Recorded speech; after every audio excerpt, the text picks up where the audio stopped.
Click here to subscribe our channel and do not forget to press the bell icon to get regular updates of our video. Hello friends, good evening to all of you. So I am back with another video on sociology optional subject for UPSC CSE mains examination. In this video we are going to start a new slot, that is slot 4, which says works and economic life, agriculture and industry. In this video we are going to start work and economic life, which is of paper 1, and its first topic, that is social organization of work in different types of society, that is slave society, feudal society and industrialist society. So friend, please do these 3 hours, share as much as possible so that more and more people will get benefited. Comment and like the video and ask any doubt if you have. And now you can also follow us on FB page, that is facebook.com/Unorthodox Academy. So friend, as you know that in this video we are going to start slot 4th, that is work, economic life, agriculture and industry, and in paper 1 we have to cover topic 6, that is work and economic life. In this video we are covering its first topic. So first we understand the term social organization. So what the term social organization means?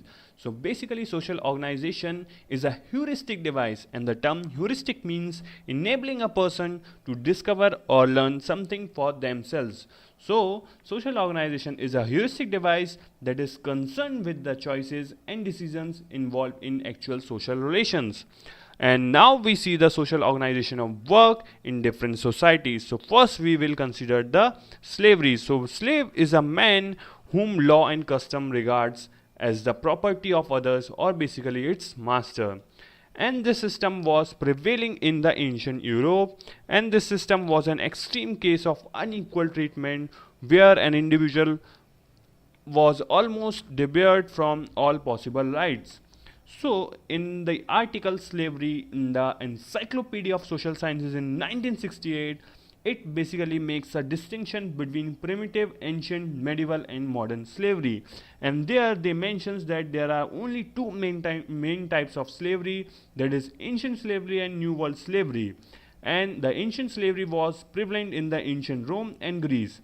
And here slaves were usually foreign prisoners of war.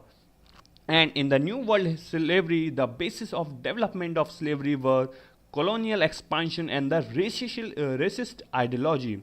So basically in this system, the slave was designated as the master's property, and the masters control all the law and rights, and basically controls the slaves, and the slaves had no political and social rights. So it is said that the decline of slavery was primarily brought about by the inefficiency of the slave labor.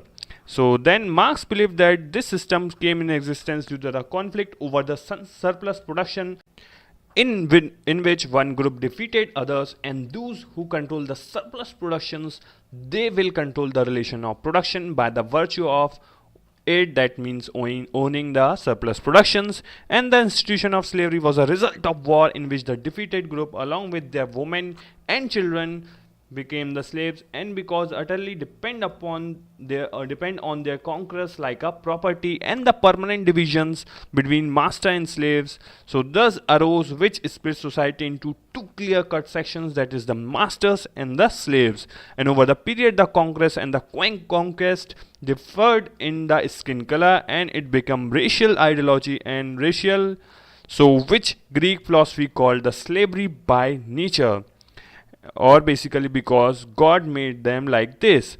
So once the institution of slavery is established, it tends to perpetuate itself in many ways, especially by inbreeding within the slaves, by capturing in warfare and raids, and by the other mode variables events as a penalty for crime, compensation for indebtedness, purchase, etc. And the right to use and dispose of the object, that is slaves, anyway was the right of the owner. And L.T. Hobhouse remarked, this is undoubtedly the most revolving stage in the history of human development, and since slavery was prevalent in the pre-literate society, hence the ideology behind the system is not very much available.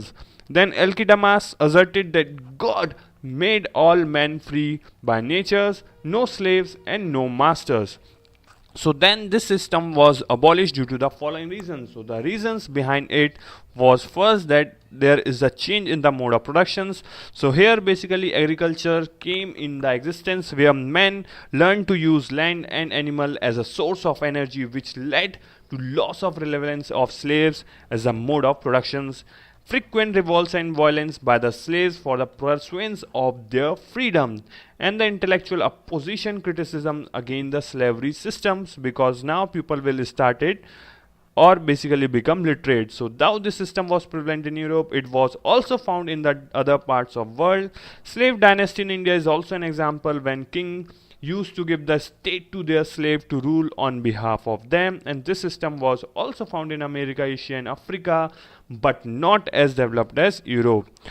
So now the second, basically the second social organization of work is the feudal system, and the slavery system was replaced by the feudal system. And in this system, land and animal emerged as a major workforce. The slavery system transformed into the feudal system, in which masters became the feudal or basically feudal lords, and the slaves become the serfs. So in this society, the serfs was not the slave or the property of feudal, but practically they were completely under the control of their feuds. So now we understand what the feudalism is. So basically feudalism was a political systems in which king and feudal one political agreement, in which the king agrees to give a large piece of land to the feudal, and the feudals against it used to support the king through their army during the wars or the other requirements. So now feudals had full control over the land, and they were free to give their lands to whomsoever on rent or sale that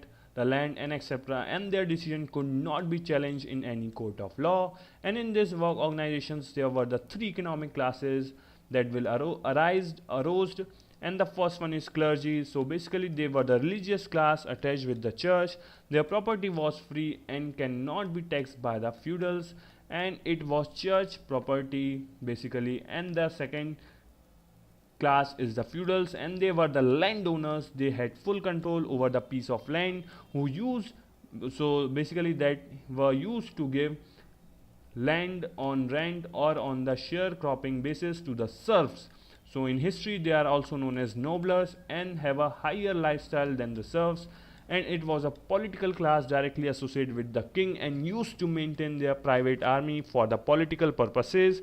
And now we see the third class, that is serfs, and they were the basically agricultural laborers who used to till land of the feudal either on rent or sharecropping basis. So they do not have the right to property, and in this society they were the instrument of agriculture and used. So basically in this society the serfs were basically the instrument of agriculture and used to survive on the labor for the feudal and their associates. So now along with the agriculture activities, serfs had other obligations for their lords too, and in return of occupancy of land, the serfs were obliged to cultivate others' field, that is called free labor or the unpaid labor. So this was so frequent that many a times the serfs cannot take care of their own economy and survival activities. So but as machines and industry introduced as a new economic organization, feudalism paved the way for industrial society in Europe. So then feudalism in different contexts and cultures was also found in Asian societies like China, Japan and India and etc. So then James Todd in 1820 wrote that the European feudalism was almost similar he found in Rajasthan. So now there is a debate in the history whether Indian society did had this system or not, because in Indian feudalism the army was not allowed to the zamindars or basically the feudals. So as industrial revolution took place in 1750s in Europe and the democracy came, feudalism lost its existence gradually. So now we see the capitalist society, that is the third type of social organization of work, and basically capitalist society was replaced or basically capitalist society replaced feudal society in Europe at the end of 18th century or at the start of the 19th century. So capitalist was different than the pre-capitalist mode of production in the following ways, and these ways are: the first, that capitalism was oriented on profit making rather than consumption, and for profit making they wanted different markets, so that's why they also came to India.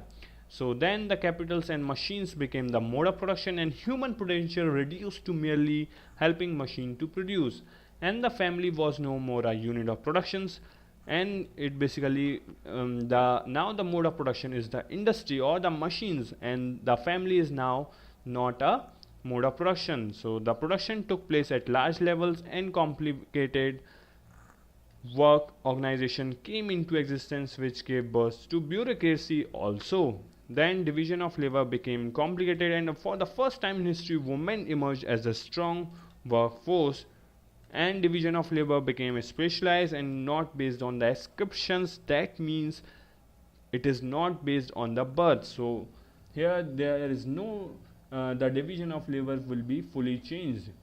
And the seventh one is the democracy, secularism, rule of law, etc. developed to facilitate industrialization. Then capitalist society gave the word to new rules, culture, customs, beliefs, which were completely different than the pre-capitalist societies. And numerous secondary institutions emerged in the society to fulfill the needs of different sections of the society that were there.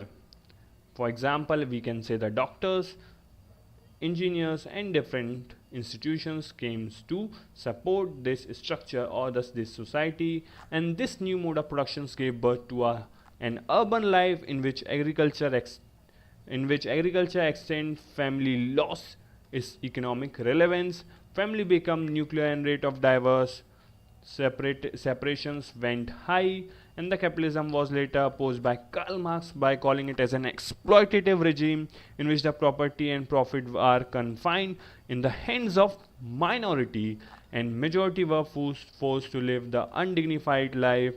Whereas Adam Smith and other liberal advocates this regime of laissez-faire by calling it the most prosperous society of Europe, in which anyone can achieve any extent. So laissez-faire means free to do the things. And the capitalist society is still continuing, and especially after abolition of USSR in 1990, a new era or new reforms, that is LPG reforms, that is liberalization, privatization and globalization flourished, which is still continuing and also called as post-capitalist society. And in this, the service sector and IT sector, that means information technology, are the new centers of economy, which also helped India to gain a lot of forex reserves. So thank you guys for listening and watching this video. Thank you.